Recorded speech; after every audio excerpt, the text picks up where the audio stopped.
bumped into Scarra Ntubeni, Stormers and Western Province hooker who has also represented South Africa at the highest level as a Springbok, and coaxed him into a quick sit-down chat about his journey in the game. The 32-year-old athlete has enjoyed a long and rewarding career in rugby, which has had its fair share of ups and downs. Let's take a glimpse into some of his reflections about life and the game of rugby.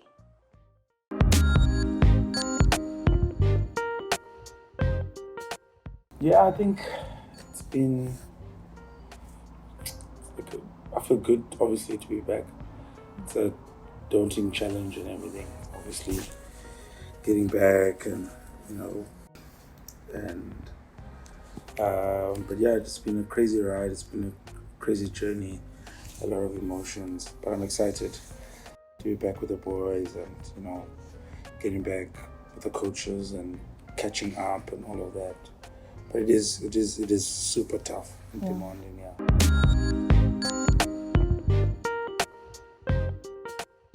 I think I'm looking forward to getting playing fit, called fighting fit. Because it's tough when you come back after 9 months or 10 months.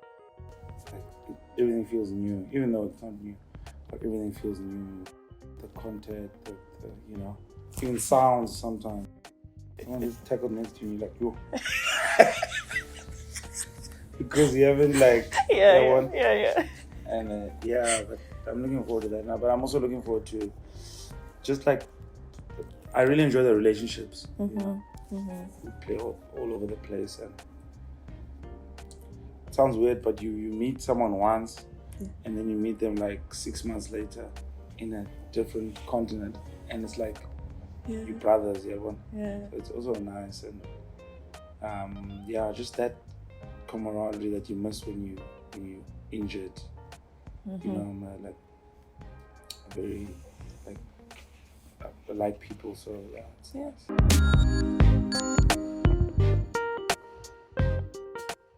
Yeah, I think my rugby career has been it's gone different phases. It's almost 3 or 4 phases. It's the beginning part, coming to Cape Town and being hungry for this thing, and then playing it from such a young age. Especially back then, there wasn't a lot of young guys that were playing. So it was quite different. One day you have photos of guys on your wall, and then the next day they're inviting you for a bride. And you're like, hey, is this real? So it was that phase first, and then you started establishing yourself. Then things sort of happen as a young man growing up, and you fall off the rails, and then you think, okay, nah, this is not for me. And then you wake up and you're like, okay, actually Focus. I need to focus and do this thing. So I think that's how it's gone. I think as I've gotten older, matured, I think it's become a live, it's been more level, and I'm more, I know my direction, go. But it's been crazy. I've really enjoyed it, appreciated it. The traveling, the friends, the camaraderie, the relationships you make, across the world. I think with me, with rugby, I think it was always I played rugby start doing. We played, we made with energy bottles, and so for me it was never even when I became professional, in the beginning it was hey, this thing is, I'm enjoying it, but I never thought of it as work or whatever. I just played, and I was even if I play one game for under 21s, and then I'll be satisfied. So when I got into the senior team,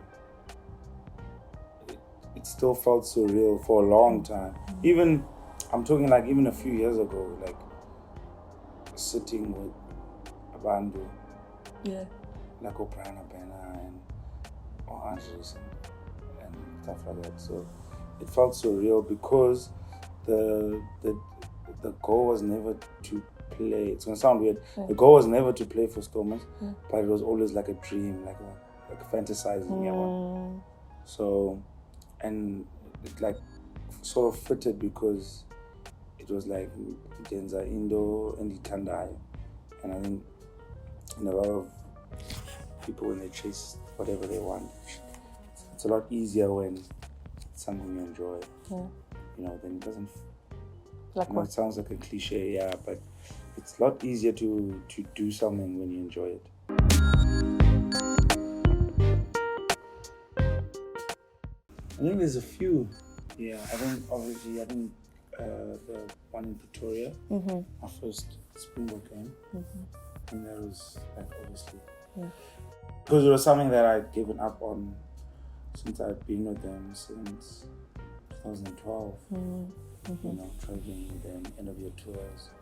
I think I went on like 5 or 6 tours, and each tour was like 3 countries, and not really being in the mix. And then getting a call from Murasi, and Rasi's like, "Hey, where are you?" I said, "No, I'm at home." And then he's like, "Can you get to the airport?" So how quick can you get to the airport? So I'm like, wow. I go, yeah, I can. I'm like 10 minutes from the airport. He's like, okay, get to the airport and go to this counter. So I'm like, and then he was leaving Argentina, and then his phone went off. I'm like, what's that doing? So I call another person, Charles, the manager. I'm like, Charles, what's happening?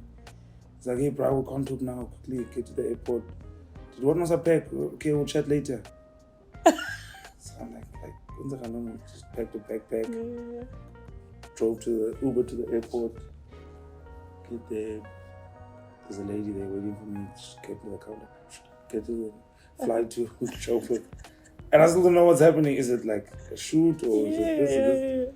And then but like so like it's been like weird. The whole thing is like up and down.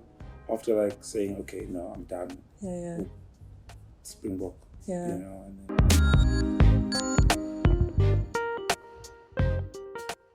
And then, I don't think I'm lucky. I don't know how I'm still playing. Like with all, if you count maybe 13 years,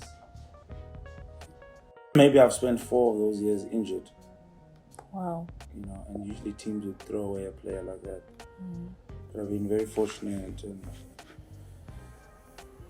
I guess also I think I've been loyal and they've been loyal as well. But I think you also fall in love with some sort of aspects with the game, and I've always wanted to stay, and I think that's where they've seen that this guy really enjoys playing here. But the most important thing, obviously, is looking after your body. Especially when you get a bit older, you tend to understand your body.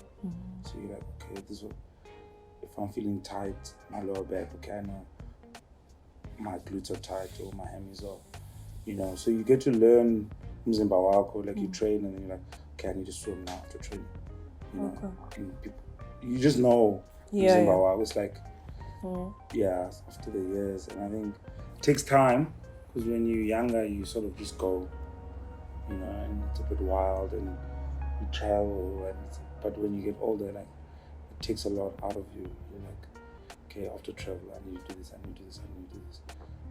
So I think everyone runs their own race, but you find yourself as you go along.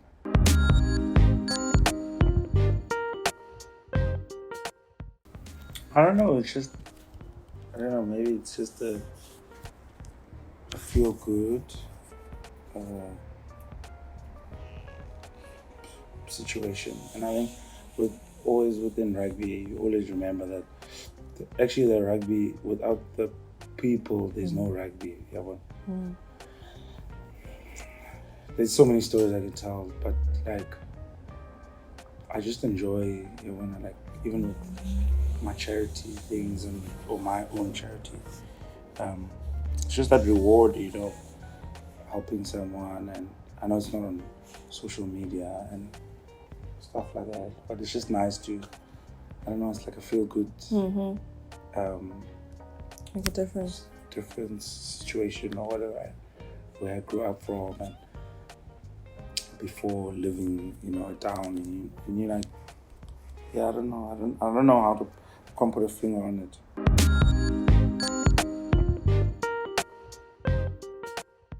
I think with two of them with newborns, and then my own one, Kuselikaya, with the paint that we do, that we supply in the townships.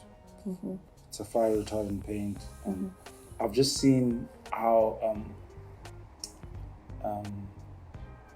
abantu bahlala ematyotyombeni and stuff like that, how they can lose everything within minutes, when there's fires or some sort. And I think and they tend to not look after their properties. They know about it.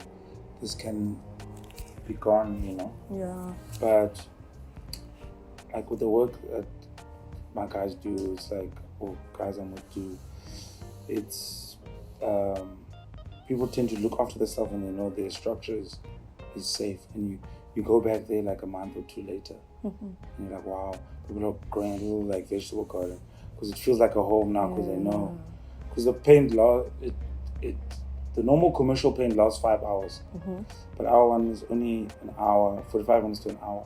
But I think like we did it that way because of the cost, number one. Number two, and within 45 minutes you should be able to get help if the structure's burning. Okay. So I think that one for me, I really enjoy, and on my off days going there or doing that type of work.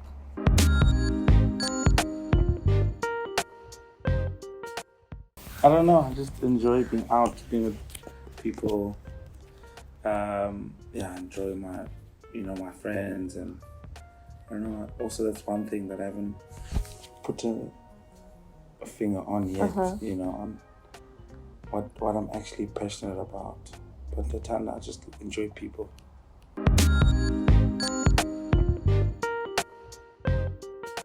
I still don't know, I'm sort of floating.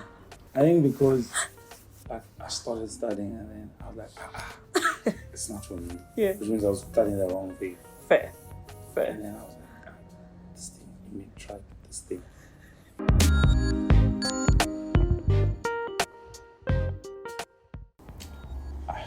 I always think like rugby shouldn't be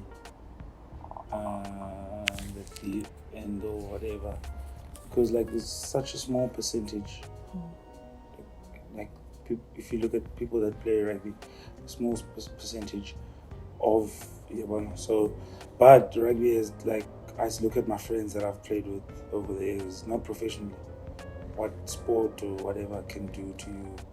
It can get you into varsities, it can life skills, it connects you, it's all of those things.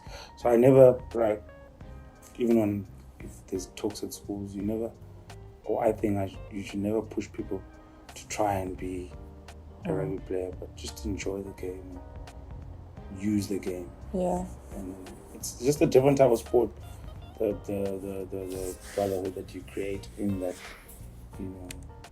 fraternity, if I can call it. Yeah.